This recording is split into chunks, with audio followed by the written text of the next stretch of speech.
Breaking new developments today out of Rio on that alleged robbery reported by 4 Olympic swimmers from America. This afternoon, Brazil's police chief held a news conference and said it never happened and that it was all made up.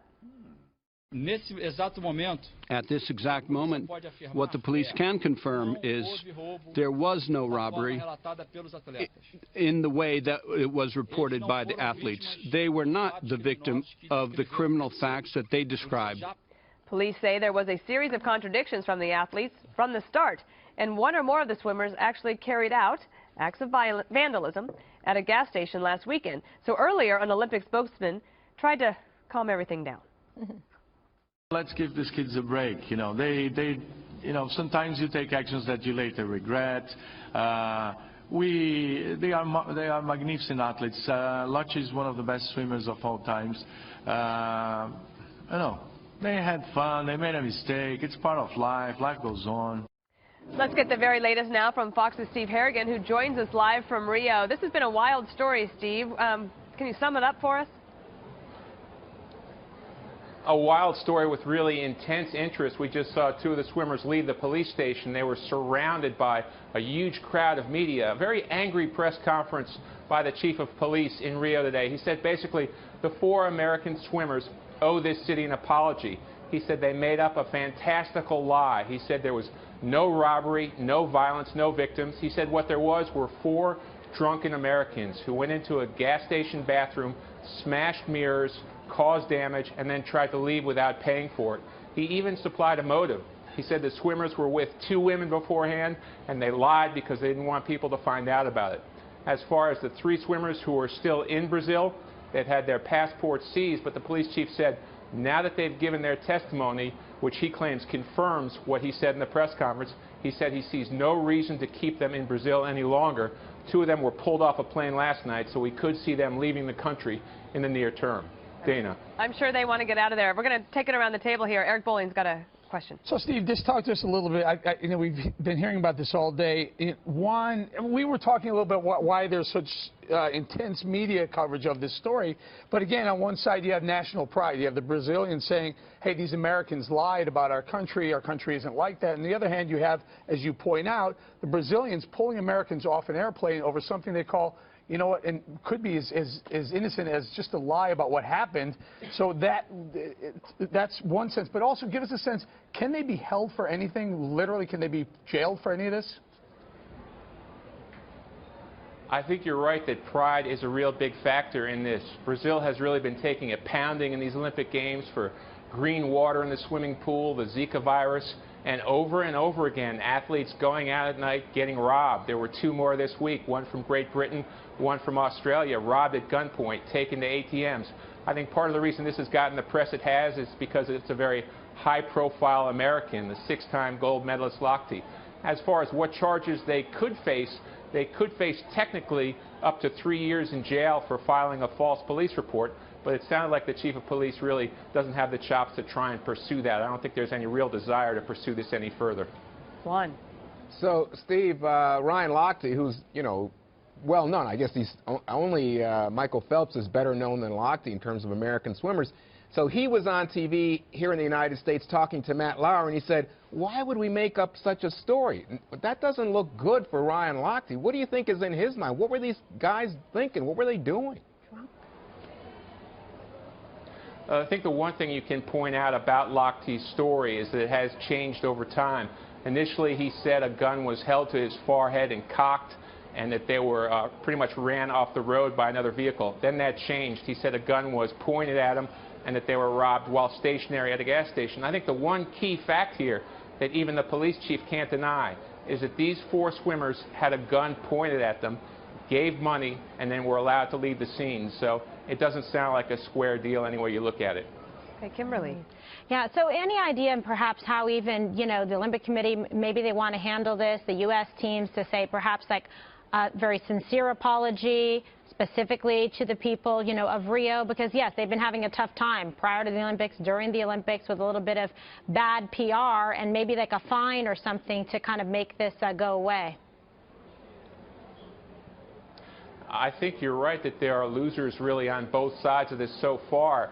but it seems like there's still a lot of anger on both sides, too. There's an anger on the part of the police who really feel like their city got smeared by the Americans and by Lochte in particular. And you have Lochte saying now that that videotape that's been released doesn't show the whole story, that there's been some editing. So I think we're a ways away from an apology. Still some real anger on both sides in this issue. Gutfeld.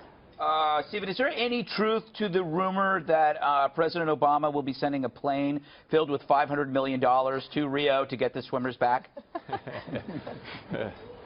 Can't confirm that, Greg. Do you have a real question? No, I don't. All right. How happy is Michael Phelps that he's married with a baby? He wasn't out with them, All right. Steve, Married a baby? No. we're going to let you go, Steve. Get back to your work, and we'll kick it around the table a little bit more here. Thank you so much for joining us.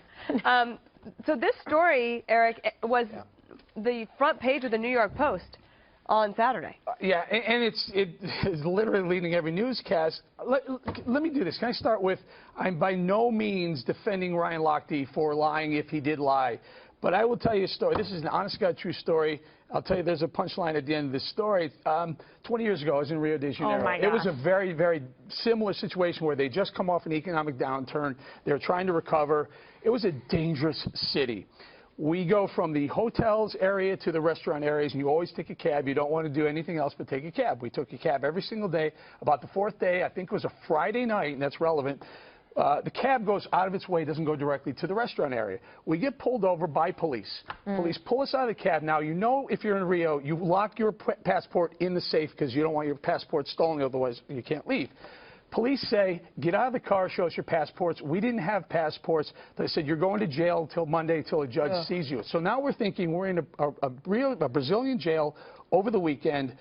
And so I'm trying to negotiate this. I'm the only one who speaks Spanish. They speak Portuguese. By about 20 minutes into this, I pull out money, and I'm risking. And I pull out money. I hand a $100 bill to the guy. Within 2 minutes, we're all taking pictures with these guys. Right. And they have Uzis. I have pictures of this. I couldn't find mine. There are 4 guys.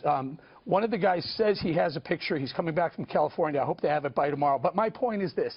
It's almost the exact same story that Lochte is telling. Now, if he's lying, I don't back him up at all. The other thing is this was 20 years ago, and Rio has gone through some economic development since.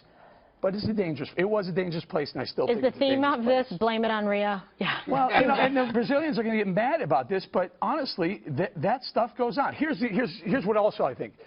Every Olympian, especially a guy with 6 gold medals, should have security with them at all times. Oh, I agree. Just travel with security. But then you can't have fun. Ryan, crooked conger, What else? bogus Benz. What else? Trying to see how Trump would do this. Lochte up. Lock him up. Lock up Lochte. Get him out of here. Get him out of here. Get him out of here. Go back to your mom. You know what the story is? You know what the story's really about? It's about how you can't make up stories anymore.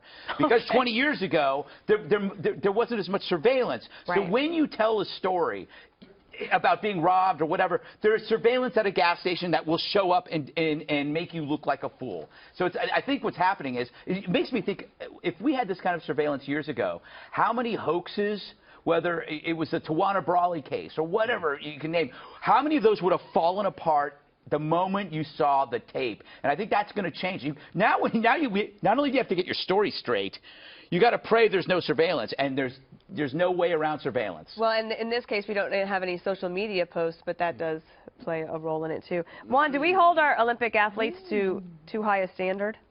No, because they're Olympic athletes, and I think they're in a situation where, as was pointed out, you would think that they would have security. Now, the other part of it is that they were not supposed to be taking private cabs. So they were supposed to be taking vehicles from the Olympic Village that were authorized and had some protection. They chose to go privately and out late at night. And the initial story was, hey, they went out just to have some fun, but they chose not to take the Olympic Village vehicles and took the cabs of their own volition. This is an interesting theme. It reminds me of the bus trip. Remember? Don't go anywhere without security. Yeah, exactly. Don't we? And what did we do?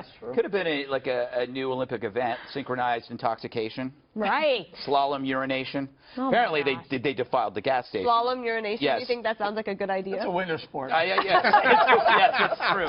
That's true. It has to be, the temperature has to be just right. That's right. But Kimberly, maybe they didn't take security because they wanted to go have fun. Well, they just won, so now they're like, let's go party. Right. You run a risk Can if anyone that's at the this consequence. table relate to that? Eric Bowling, Greg Gutfeld. Yeah, but again, no surveillance back when I was young. The security, all that would have done was kept the story straight and probably kept them out of trouble. Yeah, they're not going to keep them from having fun, though. But, you know, honestly, it probably would have been a good idea for them to have security. But it sounds like, shall we say, they had some female company. Oh. I don't get yeah, that. they weren't supposed to, and they weren't supposed to, so they made up a story and. So you think that's the heart of this is, and you think the female company was paid? Oh, we didn't say that. I didn't say that. No, we didn't say that. I didn't say that. Right. We didn't say that.